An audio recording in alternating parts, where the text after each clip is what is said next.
नमस्कार दोस्तों, स्वागत है आपका फिर से एक नए वीडियो में। दोस्तों, सभी पेंशनर्स एसोसिएशन ने मिलकर सुप्रीम कोर्ट में एसएलपी दायर करा दी है दिल्ली हाई कोर्ट के फैसले के खिलाफ। क्योंकि दिल्ली हाई कोर्ट में ये फैसला दिया गया था, सातवें वेतन आयोग के आधार पर पीएसएल बोर्ड ऑफ पेंशनर्स अपना पेंशन रिवाइज नहीं करती, तो इसलिए कहीं ना कहीं उम्मीद एसएलपी के सहारे सुप्रीम कोर्ट से है। क्योंकि आठवां वेतन आयोग नजदीक आ रहा है, 2027 में लागू होने वाला है, तो कहीं ना कहीं 4 महीनों में सुप्रीम कोर्ट से पेंशनर्स इस कोर्ट केस को रूल 37A के जरिए जीत कर यहाँ पर आठवें वेतन आयोग या फिर सातवें वेतन आयोग के आधार पर अपना पेंशन रिवाइज करने की सोच है, क्योंकि थर्ड पीआरसी का रास्ता कठिन है। लेकिन अभी हाल ही में जो दबाव पड़ने वाला है, जिससे अगर हम मान के चलते हैं जो कैबिनेट अप्रूवल है वो मिल गया और थर्ड पीआरसी बीच में ही लागू हो गई, तो इससे जो सुप्रीम कोर्ट में एसएलपी दी गई है उस पर क्या असर पड़ेगा। क्या इस बार थर्ड पीआरसी लागू होकर वेतन संशोधन या फिर पेंशन रिवीजन हो जाएगा, और अगली बार जैसे कि जब 8 पे कमीशन लागू होगा तो सातवें वेतन आयोग या फिर आठवें वेतन आयोग का लाभ कोर्ट ऑफ द पेंशनर्स को मिलेगा, क्योंकि एसएलपी तो दायर हो चुकी है। सुप्रीम कोर्ट में अगर पेंशनर्स जीत जाते हैं और इधर थर्ड पीआरसी भी मिल जाती है, तो थर्ड पीआरसी का लाभ लेकर सुप्रीम कोर्ट से जीतकर इन फ्यूचर 8 पे कमीशन का लाभ मिल सकता है या फिर नहीं। आज इस वीडियो में डिटेल तरीके से इस बात को जानेंगे। तो सबसे पहले, चैनल पर नए हो, पहली बार आए हो, बीएसएफ से जुड़ी सभी प्रकार की जानकारी रोज देखना चाहते हो तो मेरे चैनल को सब्सक्राइब जरूर कर लेना दोस्तों। साथ में बेल नोटिफिकेशन भी ऑन जरूर कर देना। मेरा नाम है सुरेश शर्मा। दोस्तों, मेरे द्वारा दी गई जानकारी आपको सही लगे, सटीक लगे या फिर यूजफुल लगे तो इस जानकारी को अपने पेंशनर मित्रों के साथ, कर्मचारी भाइयों के साथ ज्यादा से ज्यादा शेयर जरूर करें और साथ में इस वीडियो को एक लाइक करके जरूर जाना। चलिए दोस्तों, पढ़ाते इस वीडियो को आगे। देखिए दोस्तों, कहीं ना कहीं देखा जाए तो थर्ड पीआरसी की राह बहुत कठिन है, लेकिन हम ये भी नहीं बोल सकते कि थर्ड पीआरसी लागू होना नामुमकिन है। मुश्किल है पर नामुमकिन नहीं है। कैबिनेट का अप्रूवल चाहिए या फिर बीएसएल में प्रॉफिट चाहिए। बीएसएल में प्रॉफिट नामुमकिन है अभी इतनी जल्दी, लेकिन अप्रूवल मुमकिन है। कहीं ना कहीं विशेष पीएसयू मानकर बीएसएल को अप्रूवल दे सकता है कैबिनेट, और अगर अप्रूवल दे दिया तो हो सकता है सुप्रीम कोर्ट में पेंशनर्स के कोर्ट के जीतने के पहले ही थर्ड पीआरसी मिल जाए। अगर ऐसा होता है तो एसएलपी का क्या महत्व रहेगा वो जानने वाले हैं। देखिए दोस्तों, ये जो स्थिति है बीएसएल पेंशन संशोधन का सबसे जटिल और तकनीकी कानूनी पहलू है। यदि सुप्रीम कोर्ट का अंतिम फैसला आने से पहले कोर्ट और केंद्र सरकार बीएसएल कर्मचारियों या फिर पेंशनरों के लिए थर्ड पीआरसी के प्रशासनिक अधिसूचना नोटिफिकेशन जारी कर देती है, तो पेंशनरों की एसएलपी यानी कि विशेष अनुमति याचिका उनके एरियर के दावों और भविष्य के 7 सीपीसी या फिर 8 सीपीसी के अधिकारों पर पड़ने वाले असर पर पूरा कानूनी गणित यहाँ पर समझेंगे। देखिए दोस्तों, सबसे पहले सुप्रीम कोर्ट में जो पेंडिंग एसएलपी पर क्या असर पड़ेगा ये जान लेते हैं। यदि इन केस बीच में थर्ड पीआरसी लागू हो जाता है तो केंद्र सरकार डोट के वकील सुप्रीम कोर्ट में इनफ्रक्चुअस की अर्जी दाखिल करेंगे। सरकार के पक्ष की अगर बात करें तो डोट कोर्ट से कहेगा कि पेंशनरों की मुख्य मांग पेंशन संशोधन, पेंशन रिवीजन की थी, जो कि थर्ड पीआरसी के तहत पूरी कर दी गई, इसलिए अब इस केस का कोई देखा जाए तो अस्तित्व नहीं बचता है और इसे खारिज कर दिया गया।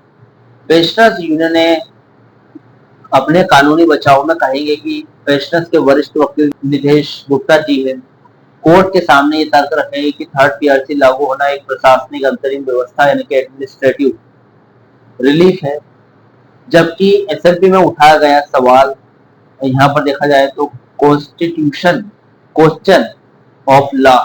इसका मतलब मुद्दा खत्म नहीं होगा। दोस्तों, यहाँ पर एसएलपी का मुख्य आधार ये है कि क्या BSL pensioner CCS pension rule 37A के तहत 7 सीपीसी या फिर 8 सीपीसी केंद्रीय दरों के हकदार है या फिर नहीं। इसलिए थर्ड पीआरसी लागू होने के बावजूद भी सुप्रीम कोर्ट में वैधानिक अधिकार यानी कि राइट टू सेंट्रल पेंशन की सुनवाई जारी रह सकती है। यानी कि जो थर्ड पीआरसी जीतने के बावजूद सुप्रीम कोर्ट में फैसला आने तक ये जो कोर्ट केस ऐसा ही चलता रहेगा।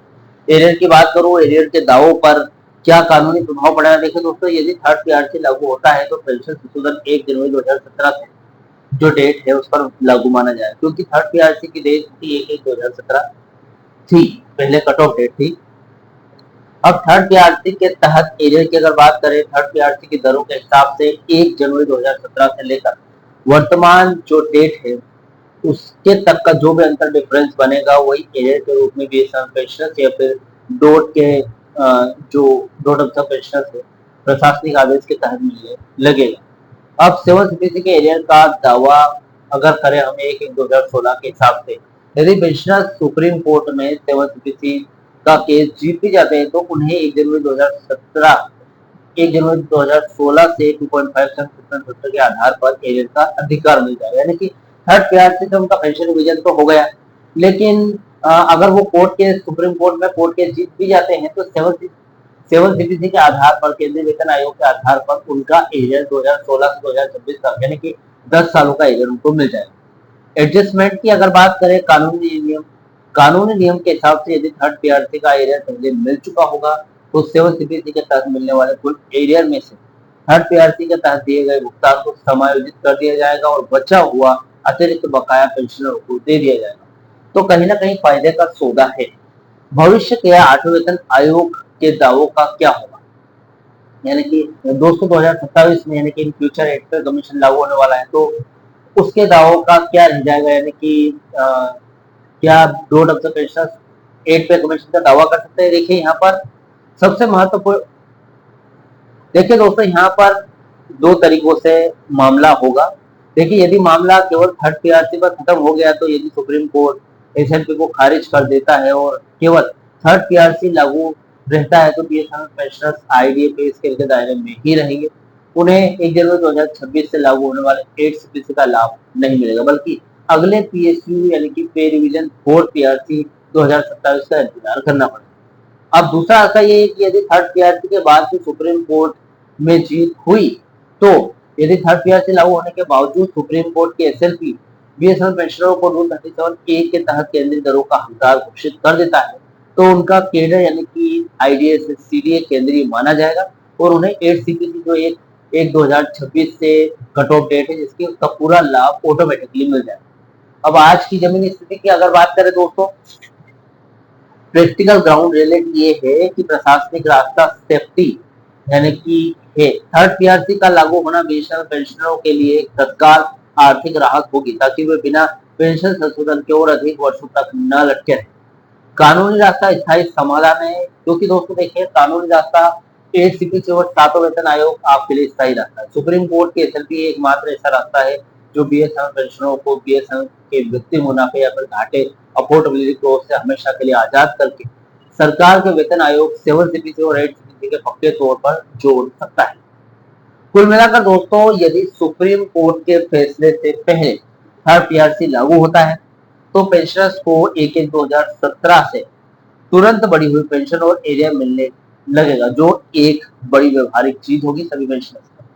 लेकिन 7 सीपीसी 1/1/2016 से एरियर और भविष्य के 8 सीपीसी का अधिकार का फैसला सुप्रीम कोर्ट में पेंडिंग एसएलपी के अंतिम निर्णय पर ही टिका रहेगा। थर्ड पीआरसी मिलने से एसएलपी में पेंशनरों का कानूनी दावा खत्म नहीं होगा, कानूनी दावा खत्म नहीं होता है, बल्कि वो 7 सीपीसी या फिर 8 सीपीसी के अतिरिक्त लाभ के लिए जारी रहेगा।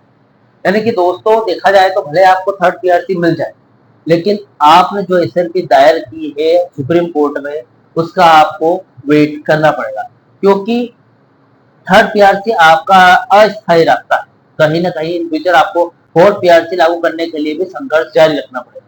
लेकिन अगर आप थर्ड पीआरसी लागू करने के बाद यानी कि आपका जो पेंशन रिवीजन हो जाएगा उसके बाद सुप्रीम कोर्ट में एसएलपी के तहत आप पेंशन रिवीजन यानी कि सुप्रीम कोर्ट आपके पक्ष में फैसला लेती है तो कहीं ना कहीं आपकी स्थायी रूप से जीत होगी। वहां पर आपका जो 10 साल का एरिया है 2016 से लेकर 2026 तक का जो एरियर है वो मिलने की उम्मीद काफी बढ़ जाती है। और साथ में इन फ्यूचर जो एड पे कमीशन 2027 में लागू होने वाला है वो भी मिलने की उम्मीद बढ़ जाएगी, संभावना काफी ज्यादा बढ़ जाएगी। तो देखा जाए तो दोनों तरफ से आपको डबल लाभ मिलने वाला है। दोस्तों फिलहाल ये वीडियो था, इस वीडियो से जुड़ा हो जो भी आपका डाउट है, क्वेश्चन वगैरह हो, मुझे कमेंट बॉक्स में कमेंट कर सकते हैं। वीडियो अच्छा लगा वीडियो को लाइक कमेंट जरूर कर। मिलते हैं दोस्तों नेक्स्ट वीडियो में। सी यू सून।